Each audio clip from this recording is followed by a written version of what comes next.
Nelson സംവിധാനം ചെയ്ത് രജനീകാന്ത് ചിത്രം ജയിലറിൽ പ്രധാന വില്ലൻ കഥാപാത്രത്തിലെത്തിയ ആദ്യ ഭാഗത്തിൽ പ്രേക്ഷകരെ ഞെട്ടിച്ച താരമാണ് വിനായകൻ.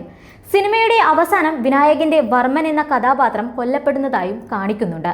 എന്നാൽ സിനിമയുടെ രണ്ടാം ഭാഗം ഒരുങ്ങുന്ന വേളയിൽ താനും ചിത്രത്തിന്റെ ഭാഗമാകുന്നുണ്ട് എന്ന് അറിയിച്ചിരിക്കുകയാണ് താരം. എന്നാൽ അതെങ്ങനെയാണ്, എത്തരത്തിലാണ് കഥാപാത്രത്തെ സംവിധായകൻ സിനിമയിൽ അവതരിപ്പിച്ചിരിക്കുന്നത് എന്നുള്ള പ്രേക്ഷകരുടെ ചോദ്യങ്ങൾക്ക് അദ്ദേഹം ഉത്തരം നൽകിയിട്ടില്ല. തന്റെ ഏറ്റവും പുതിയ ചിത്രം കളങ്കാവലിന്റെ പ്രൊമോഷനിടെ സംസാരിക്കവെയായിരുന്നു ജയിലർ 2-ൽ താൻ എത്തുന്നുണ്ട് എന്നുള്ള വിവരം താരം പുറത്തുവിട്ടത്. താൻ ചെയ്തതിൽ വെച്ച് തനിക്ക് ഏറ്റവും പ്രിയപ്പെട്ട കോമഡി കഥാപാത്രമായിരുന്നു ജയിലറിലെ എന്നും വിനായകൻ കൂട്ടിച്ചേർത്തിരുന്നു. സിനിമയിൽ മോഹൻലാലും അതിഥി വേഷത്തിൽ എത്തുന്നുണ്ട്.